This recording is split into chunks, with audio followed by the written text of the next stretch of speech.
Audio Jungle.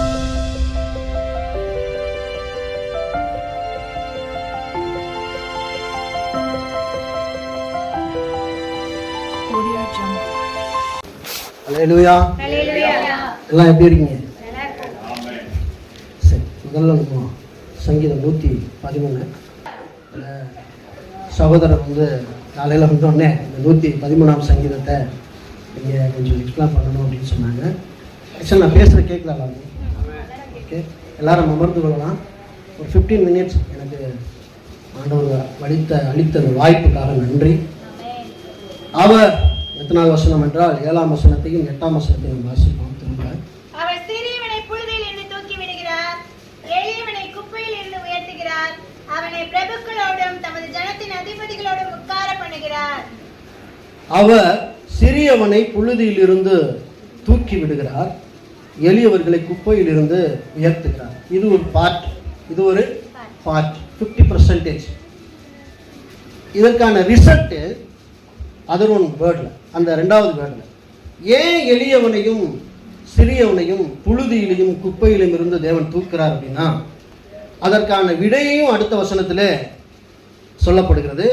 8ஆம் வசனம், அவனை பிரபுக்களோடும் தமது ஜனத்தின் அதிபதிகளோடும் உட்கார பண்ணுகிறார். யாரோடு? பிரபுக்களோடு. பிரபுக்கள் மீன் இன்னைக்கு எப்படி எடுத்துக்கலாம் அப்படின்னா பிரதான மந்திரிகள் அல்லது அமைச்சர்கள் அல்லது இந்த பூமி ஆளக்கூடிய பெரிய பெரிய ராஜாக்கள், அமெரிக்காவை ஆண்டு கொண்டிருக்கிற டொனால்ட் ட்ரம்பை கூட எடுத்துக்கலாம். அல்லேலூயா, அல்லேலூயா. நம்ம நினைக்கலாம் நம்மளுடைய வாழ்க்கை இந்த கிராமத்துக்கு உள்ளதானே இருக்கு. அமெரிக்கா எங்கேயோ இருக்கு. டொனால்ட் ட்ரம்பை செய்தியில பார்க்கறதோட சரி, அவர் பக்கத்துல அமரும்படி வாய்ப்பு இம்பாசிபிள். எப்படி? இம்பாசிபிள். அப்படிதான் நம்மளோட எண்ணங்கள் இருக்கும். நம்ம சொன்னா யாராவது நீங்க ட்ரம்போட உட்காரக்கான வாய்ப்பை தேவன் உங்களுக்கு அருள்வார் அப்படின்னு சொன்னா நம்ம என்ன நினைப்போம்? இவருக்கு ஏதோ சைக்காலஜி என்னாச்சு, நல்ல டாக்டரை பார்த்து பாருங்க பிரதர், நீங்க சான்ஸே இல்லை, வாய்ப்பே இல்லை. ஒன்றுமே இல்லாததிலிருந்து ஒன்றை உருவாக்குகிறவர் தான் தேவன். அல்லேலூயா, அல்லேலூயா. இந்த வானமும் பூமியும் உருவாவதற்கு முன்ன இங்க என்ன இருந்ததுன்னா வெறுமை, நத்திங், எதுவுமே இல்லை. எதுவுமே இல்லாததிலிருந்து ஒன்றை உருவாக்குறது அவருக்கு ரொம்ப பிடிக்கும். அவருக்கு ரொம்ப பிடிக்கும். நீங்க முடியாதுன்னு சொல்றதான் அவர் முடிச்சு காட்டி நான் கடவுள்றா அப்படின்னு சொல்றார். அல்லேலூயா, அல்லேலூயா. இப்ப இந்த எளிமையானவனும் சிறுமியானவனும் யாரு அப்படின்னா நான் பல நேரம் யோசிக்கிறது உண்டு. ஆண்டவரே, ஏன் உங்களுடைய திருச்சபைகளுக்கு பெரிய பெரிய ராஜாக்கள், பணக்காரர்கள், மிட்டா மிராசிகள் ஏன் வருவதில்லை அப்படின்னு நான் யோசிக்கும் போது அதுக்கும் ஆண்டவரே வசனம் சொல்லியிருப்பார். ஐஸ்வர்யான்கள் தேவனுடைய ராஜ்யத்தில் பிரவேசிப்பது ஊசியின் காதில் ஒட்டகம் நிலவுவதற்கு போல. அப்ப ஊசியின் காதில் ஒட்டகம் நுழையுமா? நுழையுமா? இம்பாசிபிள், சாத்தியமற்றது. ஒரு பெரிய ஊசியை செஞ்சு வேணா ஒட்டகத்தை நுழைச்சு விடலாம். ஏன்னா ஊசியின் காதில் நுழையான்னு சொன்னார்ல, அது மாதிரி ஒட்டகத்தை தாண்டி ஒரு ஊசி செஞ்சு நுழைச்சு விடலாம், என்ன செய்யலாம், நுழைச்சு விடலாம். பட் ஆனா அது இம்பாசிபிள். ஆனா அரிதுன்னு சொன்னார், முடியாதுன்னு சொல்லல, அரிதுன்னு சொன்னார். அப்போ அங்கொன்னும் இங்கொன்னுமாக திருச்சபைகள்ல வலியவர்கள் இருக்கிறார், வலியவர்கள் இருக்கிறார்கள். நீங்க டவுன் பக்கம் போன பெரிய பெரிய திருச்சபைகள்ல பாத்தீங்கன்னா பெரிய பெரிய கவர்மெண்ட் ஷாப்ல இருக்கிறவங்க நிறைய பேரை நீங்க பார்க்க முடியும். போலீஸ் உயர் அதிகாரிகள் சர்ச்சில் இருப்பாங்க, நீதிபதிகள் கூட என்ன செய்வாங்க, சர்ச்சில் ஃபிலிவர்ஸா இருப்பாங்க. பட் ஆனால் நான் யோசிக்கும் போது இந்த பூர் கிராமம், இந்த எளிமையான கிராமம், இங்க ஏன் ஆண்டவரே எளியவனும் வறியவனும் மட்டும் உங்களுடைய இடத்தை நிரப்பிட்டு உட்கார்ந்துருக்கணும்? அது 8ஆம் வசனம் என்ன சொல்லுது? இதை நீங்க நம்புறேன்னு சொல்றவங்க மட்டும் உங்க கைகளை உயர்த்தி அல்லேலூயா சொல்லுங்க. நம்பிக்கைக்கு ஒரு எக்ஸாம்பிள் ஃபார் நான் சொல்ல முடியும். ஈசா யாரு? ஈசா. டேவிட்டை பத்தி பேசி பேசி ரொம்ப போர் அடிச்சிச்சு. டேவிட் சொன்னாலே வேற சாப்டரே கிடையாது போல. தாவீதை தூக்கிட்டு இங்க இருந்தாலும் இந்த தாவீது தாவீது தாவீது. 1 சாமுவேல் 16ஆம் அதிகாரத்துல இந்த சாமுவேல் ஒரு செய்யக்கூடிய விஷயங்களை நீங்க வாட்சிங்கன்னா ரொம்ப அற்புதமான ஒரு சம்பவம். அதை நீங்க படிங்க நேரம் இருக்கும்போது. நான் அதை மேலோட்டம் உங்களுக்கு இந்த எளியவனை தேவன் எங்கிருந்து தூக்கினார் என்பதாக நாம் அறிந்து கொள்ள வேண்டும். 51ஆம் சங்கீதத்தை தாவீது எழுதும்போது நான் என் துர்க்குணத்தில் உருவானேன், என் தாய் என்னை பாவத்தில். அப்ப அவன் எப்படி பிறந்தவன் என்று அவனே சொல்கிறான். துர்க்குணத்தில் உருவானேன், என் தாய் என்னை எப்படி கற்பம் தரித்தார்? பாவத்தில் கற்பம் தரித்தார். அப்ப அந்த ஊர்ல அவனுக்கு என்ன ஸ்ட்ராட்டஜி இருக்கும் யோசிச்சு பாருங்க. அந்த ஊர்ல அவனுக்கு என்ன ஸ்ட்ராட்டஜி இருக்கும்? தாவீதோட மறுபக்கம் ஒரு வரலாறு. அது எனக்காவது வாய்ப்புகள் கிடைத்தா தேவனுடைய சமூகத்திலே நாம் சாப்டரா என்ன செய்யலாம், பகிரலாம். தாவீதோட மறுபக்கம். இப்ப ஈசாய்க்கு எத்தனை குமாரர்கள்? 8ன்னு ஈசாய் சொல்றாங்க. ஈசாய் எத்தனை சொல்றான்? அப்ப 8வது ஆளுன்னு எப்ப சொல்றான்? ஓகே. இப்ப என்னன்னா, சவுல் தேவனுடைய சமூகத்தை விட்டு விலகிட்டாரு. ராஜா போஸ்டிங் காலி ஆயிடுச்சு. தேவன் ராஜாவை தள்ளிட்டார். நீ வேணாம், ரிஜெக்டட் அப்படின்னு சொல்றாரு. இப்ப போஸ்டிங் என்ன போஸ்டிங் காலியா இருக்கு? ராஜா போஸ்டிங் காலியா இருக்கு. இப்ப பிரதமர் ரிஜெக்ட் ஆயிட்டார். என்ன போஸ்டிங் காலியா இருக்கு? பிரதமர் ரிஜெக்ட் ஆகும் வச்சுக்குவோம். அந்த போஸ்டிங் காலியா இருக்கு. எலெக்ஷன் வரதுக்கு முன்னாடி காலியா இருக்கு. இந்த போஸ்டிங்கை நம்ம கற்பனை பண்ணி பார்க்கணும். நமக்கு கிடைக்குமா என்று கற்பனை செய்து பார்க்க முடிகிறது. இம்பாசிபிள் நம்ம நினைப்போம். ஆனா அது பாசிபிள். அது பாசிபிள். அல்லேலூயா. இந்த வசனத்துல நீங்க யாராவது பொது மொழிபெயர்ப்பு வேதாகமம் படிக்கிறீங்களா? பொது மொழிபெயர்ப்பு வேதாகமம், ரோமன் கத்தோலிக் திருச்சபை பயன்படுத்தக்கூடிய வேதாகமம், தயவுசெய்து அதெல்லாம் நீங்க பயன்படுத்தணும். அதெல்லாம் நீங்க பயன்படுத்தணும். நம்ம பைபிள் ஓகே தான், பட் ஆனா மொழிபெயர்ப்புகள் நிறைய டிஃப்ரெண்டா இருக்கும். ஃபார் எக்ஸாம்பிள் ஒன்று சொல்றேன். யாக்கோப்பு ஏசாவை ஏமாத்தும் போது எதற்காக ஏசாவை ஏமாத்துறார்? சேஷ்ட புத்திர பாகத்தை வாங்குவது. சேஷ்ட புத்திர பாகம் மீன் சொல்லுங்க யாராச்சும். மூத்த மகனுக்கான உரிமை என்று அந்த மொழிபெயர்ப்பு பயில மிக தெளிவாக எழுதி வச்சிருக்காங்க. ஸோ இந்த ஒரு வார்த்தைகளை புரிதலுக்கு தான் அதர் பைபிள் நம்ம என்ன செய்யணும், படிக்கணும். இப்ப இந்த 8ஆம் வசனத்துல அந்த கடைசி வேர்டு எப்படி இருக்கும் அப்படின்னா, உயர் குலத்தோர் மத்தியில் உங்களை அமர வைப்பார். அல்லேலூயா, அல்லேலூயா, அல்லேலூயா. எங்க இருந்து தூக்கி எங்க வைக்கிறாரா? குப்பையிலும் புழுதியிலும் இருந்து தூக்கி எங்க வைக்கிறாரு? அது உண்மையில எங்க? இப்ப சாமுவேல் கிட்ட தேவன் சொல்றாரு, நான் சவுலை ரிஜெக்ட் பண்ணிட்டேன்பா, போ பெத்லெகேம் போ, அங்க ஈசாயின்னு ஒருத்தர் இருப்பான், அவனுக்கு நிறைய குமாரர்கள் இருக்காங்க, அவளை ஒருத்தனை தான் நான் ராஜா. யாருன்னு சொல்லல. யாரும் சொன்னாரா? யாரும் சொல்ல. இப்ப சாமுவேல் சொல்றாரு, ஐயோ எப்படிங்க போறது, சவுல் பார்த்தா என்னை கொண்டு போட்டுருவானே, அவனை மீறி நான் எப்படி போய் இன்னொருத்தனை ராஜா வாக்குவேன். அப்போ ஒரு ஐடியா ஆண்டவரே சொல்றாரு, பலி விருந்தை நீ என்ன செய், ஆயத்தம் செய். நீங்க இந்த விருந்தை பத்தி நீங்க அந்த ஒரு வார்த்தை மட்டும் அந்த இடத்துல இருக்கும். அந்த விருந்தை பத்தி நீங்க ஆர்டிக்கல் படிக்கணும். அந்த பலி விருந்து என்றால் அந்த இஸ்ரவேல் தேசத்தில் எப்படி ஏற்படுத்துவார்கள், அதுக்கு யாரெல்லாம் வருவார்கள், அது எப்படி அமைக்கப்பட வேண்டும் என்ற ஒரு விதிமுறை இருக்கு. அதை நீங்க என்ன செய்யணும், படிக்கணும். விருந்து என்பது சாதாரணம் அல்ல. அம்பானி விருந்து வச்சார், யாராவது வைக்க முடிஞ்சா அது மாதிரி விருந்து? அது மாதிரி யாராவது வைக்க முடிஞ்சா? அவருடைய விருந்துக்கு யார் வந்தா? என்டையர் வேர்ல்டுல இருக்க நம்பர் 1 பணக்காரன், நம்பர் 1 ஸ்டார் பூரா வந்தான். பலி விருந்தும் தேவனுடைய சமூகத்தில் நடத்தப்படுகிற பலி விருந்து சமஸ்த இஸ்ரவேலும் இருக்கக்கூடிய அத்தனை பெரிய நபர்களும் அங்க வரணும். அத்தனை பெரிய நபர்களும்.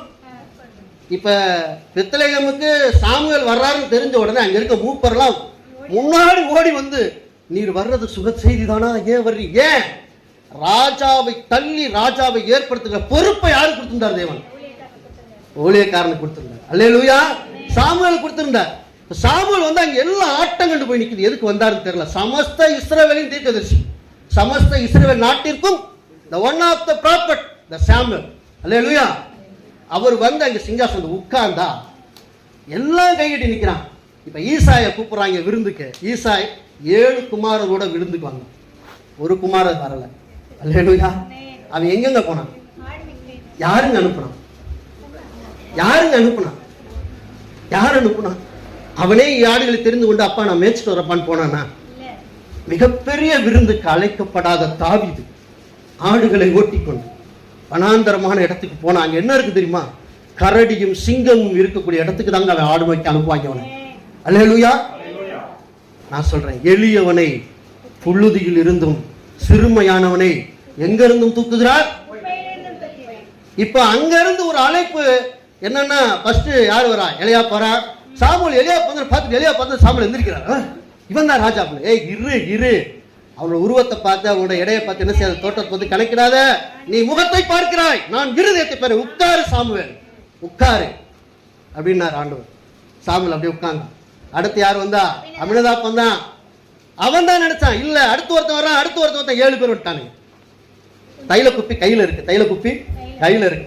சமஸ்த இஸ்ரவேல் அட்டென்ஷன் வாட்சிங். யாரடா ராஜாவாக்க போறாங்க? யாரடா ராஜாவாக்க போறாங்க? தைல குப்பி வெயிட்டிங்ல இருக்கு. உனக்கு இவங்களை தாண்டி வேற பிள்ளை இல்லையான்னு கேட்கிறான் சாமுவேல். இருக்கான் 8வதா ஒருத்தன், அவன் சிறியவன். அவன் எங்க போயிருக்கான்னா ஆடு மேய்க்கிறது. இன்னைக்கு உங்க சொந்த பந்தங்கள் உங்களை இப்படி ஏளனமாக என்ன செய்யலாம்? விருந்துகளுக்கு புறக்கணிச்சிருக்கலாம். அல்லேலூயா. எத்தனை பேர் புறக்கணிக்கப்பட்டீங்கன்னு தெரியல, நாங்களாம் புறக்கணிக்கிறோம். ஏங்க அந்த ஸ்தானத்தை நம்ம நிரப்ப தகுதி இல்லையா? அந்த ஸ்தானத்தை நிரப்ப நம்ம தகுதி இல்லையா? பொண்ணும் பொருளோட உட்கார்ந்துறவனுக்கு தான் முதலிடமா? நம்ம எப்படிப்பட்டவங்களுக்கு எளிமையும் சிறுமையுமானவனா இருக்கிறதுனால நமக்கு அந்த வாய்ப்பு இல்லை. இப்ப ராணுவமே போகுது தேட. யார? காடு மலை குன்றுகள் எல்லாம் போய் தேடுறான் தாவீதை புடிச்சிட்டானுங்க. தேடி புடிச்சு கொண்டு வராங்க சாமுவேல். சாமுவேல் எழுந்திருந்தான். அல்லேலூயா, அல்லேலூயா. தீர்க்கதரிசிங்க தான் one of the prophet Israel. இஸ்ரேலுக்கு ஒரு பெரிய தீர்க்கதரிசி. சாமுவேலை பார்த்த வாரு தாவீதை பார்த்த உடனே எழுந்திருந்தான். இவன் தான் இவனை அபிஷேகம் செய். 23ஆம் சங்கீதத்தில் தாவீது அந்த வழியை சொல்லியிருப்பார். எதிரிகளுக்கு முன்பாக எனக்கு ஒரு பந்தியை ஆயத்தம் பண்ணி என் தனையை எண்ணெயினால் அபிஷேகம் செய், என் பாத்திரம். அந்த இடத்துல தாங்க நீங்க எல்லாம் உட்கார்ந்துருக்கீங்க. நான் தினந்தோறும் தேவன்கிட்ட கேட்கறது என்னன்னா, எளிமையும் சிறுமையுமான ஜனங்கள் ஏன் ஆண்டவரே உங்களுடைய ஆலயத்துல? ராஜாக்கள் முன்பதாகவும் அதிபதிகள் முன்பதாகவும் அவர்களை அமர வைப்பதற்காக என்று தேவன் இன்றைக்கு உங்களுக்கு வாக்கு பண்ணுகிறார். அல்லேலூயா, அல்லேலூயா. ஒருபோது மறந்துடாங்க, நாங்க சின்னவங்க தானே, நாங்க சிறியவங்க தானே, நாங்க எளிமையானவனே. கவலையே படாங்க. நமக்கென்று ஒரு அபிஷேகத்தை தேவன் வைத்திருக்கிறார். அது எங்க போய் நிறுத்தும்? சமஸ்த இஸ்ரவேல் தேசத்துல பெரிய பெரிய ஆட்கள் முன்னாடி நிற்கும். தாவீது எப்படி வந்திருப்பான்னு நினைக்கிறீங்க? ராஜாவோட போட்டு கூட்டி வந்திருப்பாங்களா? கோலும் அந்த உடையோட கோலும் கையுமா டேவிட் வராரு. நான் உண்மையில நினைச்சிருப்பேன் கூட்டி வர சொல்லுங்க, இப்படி வந்திருப்போம். எதுக்குப்பா என்ன கூப்பிட்டாரு தெரியல, வா. தைல குப்பி எடுத்த சாமுவேல் தலையில போட்டு, இஸ்ரவேலின் ராஜா நீ தான்டா, எழுந்தா கைதட்டினா ஆரவரிச்சான். அல்லேலூயா, அல்லேலூயா. எளிமையானவனையும் சிறுமையானவனையும் குப்பையிலும் புழுதியிலும் இருந்து தேவன் எடுத்து அவனை உயர்த்தி ராஜாக்கள் முன்பாக அதிபதிகள் முன்பாக அமர வைக்கிற கர்த்தரே கர்த்தர். அவரைத்தான் நம்ம தொழுகிறோம், அவரைத்தான் நம்ம. ஒரு நாள் நீங்க மனசோர்வு அடைஞ்சிடாங்க. ஏன் நம்ம சபைக்கு இந்த மாதிரி ரொம்ப தொய்ந்து போய் இருக்கும், ஏழ்மையில இருக்கும், வறுமையில இருக்கும், கஷ்டத்துல இருக்கும், கவலையில இருக்கும். உங்களை அழைத்த நோக்கம் வேற, உங்களை அழைத்த நோக்கம் வேற. இந்த பூமியில கல்விமான்களுக்கும் பெரிய பெரிய ஞானிகளுக்கும் மறைத்து பாலகராகி நமக்கு அவருடைய சுவிசேஷத்தை வெளிப்படுத்தி இருக்கிறார். அல்லேலூயா. இது பிதாவே உமக்கு பிரியமானதுன்னு ஆண்டவரே சொல்றார். இன்னொன்னு சொல்றார், ஞானிகளை வெட்கப்படுத்த இந்த உலகத்தில் தேவன் பைத்தியங்களை என்ன செய்கிறாராம்? தெரிந்து கொள்ள. நாமெல்லாம் பைத்தியங்கள் இந்த உலகம் சொன்னா என்ன சொன்னோம்? அக்செப்ட் பண்ணணும். என்ன செய்யணும்? வெரி குட், தேங்க்யூ, நாங்கள் பைத்தியங்கள் தான், நாங்கள் பைத்தியங்கள் தான், ஆமென் என்று அக்செப்ட் பண்ணும். யாரை பாத்திரா பைத்தியம்னு சொல்லப்போம். நீ ஒரு பரதேசிரா அப்படின்னா, ஆமா உண்மைதானே, நம்முடைய குடியிருப்பு என்ன இல்ல இங்க இல்ல, நம்முடைய குடியிருப்பு எங்க இருக்கு? பரதேசி தள்ளி நின்றா அப்படின்னு எவனா சொன்னா, தேங்க்யூ பிரதர். எப்படி தீர்க்கதரிசனம் சொல்றீங்க? எப்படி பிரதர் தீர்க்கதரிசனம் சொல்றீங்க என்னை பத்தி? இந்த ஒரு நிலை நம்ம என்ன செய்யணும்? உருவாக்கணும். அல்லேலூயா. நேரங்கள் கடந்து போயிடுச்சு. நம்ம ஒரு சாப்டர் எடுத்தோம்னா நிறைய விஷயங்களை நம்ம கொண்டு போகலாம். இப்போ டேவிட்டோட ஒரு பகுதி நான் இதை சொன்னது சும்மா சாம்பிள் தான் இல்லையா? டேவிட் எப்படி வாழ்ந்தார் அப்படின்னு சங்கீதத்துல ரொம்ப வேதனையோட தாவீது பதிவு பண்ணுவார். என் சகோதரர்கள் தாயில் பிறந்த என் சகோதரர்களுக்கு நான் எப்படி இருந்தேன்னா அந்நியனை போல இருந்தேன். எப்படி இருந்தேன்? அந்நியனை போல இருந்தேன். என் ஊருக்காரங்கள சரக்க போட்டா யாரை பத்தி பேசுவான்னா என்னை பத்தி தான் பேசுவான். என்னை பத்தி தான். நான் குடியார மதுபான பிரியர்களுக்கு பாடலானேன். நான் ஒன்றையுமே எடுத்துக்கொள்ளவில்லை, ஆனால் நீ தாண்டா திருடிட்டு போயிட்டேன்னு சொல்லி என் மேல பொய்யான குற்ற சுமத்தி என்கிட்ட ஒண்ணுக்கு பதிலா 2 வாங்கிட்டு போனதுரா என் ஊரு. தாவீதோட இந்த நிலையை நீங்கள் வாசித்து பார்த்தீர்கள் என்றால் மிகவும் நெருக்கப்பட்டு நொறுக்கப்பட்டு ஒடுங்கி தூக்கி தூரப்பட்டோம். எல்லார் வீட்லையும் கடைப்பிள்ளையை தாங்க அதிகமாக நேசிப்போம். கடைப்பிள்ளை ஆண்டவரே ஆபேலை நேசிச்சார். ஆண்டவரே ஏசாவை வெறுத்து யாக்கோபை நேசித்தார். ஆனா தாவீதோட வாழ்க்கையில அப்படியே ஆப்போசிட். தாவீதோட வாழ்க்கையில எல்லா இராணுவத்திலையும் அதிகாரிகளும் பணிபுரியலாம், தாவீது மட்டும் ஆடுமை. தாவீது மட்டும் எளிமையானவனையும் சிறுமையானவனை குப்பையிலும் புழுதியிலும் இருந்து எடுக்கிற தேவன். எதற்காக எடுத்தார் என்றால், தாவீதை சமஸ்த இஸ்ரவேலுக்கும் ராஜாவாக எப்படி அபிஷேகம் செய்தாரோ அதே போல உங்களையும் என்னையும் அந்த இடத்துல நிறுத்தி பார்ப்பதற்காக தான் தேவன் அழைத்தார் என்பதை நாம் விசுவாசிக்கிறோம். அல்லேலூயா. நாம் கண்களை மூடி நாம் செய்வோம். எங்கள் அப்பா பிதாவே நன்றி சொல்லுகிறோம். இவ்வளவு நாளா நாங்க ஏழ்மையா இருக்கோம், நாங்க வறுமையில் இருக்கோம், எளியவர்களா இருக்கோம்னு ரொம்ப ஃபீல் பண்ணிட்டு இருந்தோம். தேவனே, நீங்க எதுக்காக எங்களை இந்த ஸ்டேஜ்ல இருந்து எடுத்து எங்களை அழைச்சிருக்கீங்கன்னா, ராஜாக்களோடும் அதிபதிகளோடும் மந்திரிகளோடும் எங்களை அமரச் செய்வதற்காக எங்களை அழைத்திருக்கீங்க. இயேசுவே, நீங்க அந்த மாதிரி செய்வதற்காக நாங்கள் நன்றி சொல்கிறோம். இயேசுவின் மூலம் ஜெபிக்கிறோம். ஆமென்.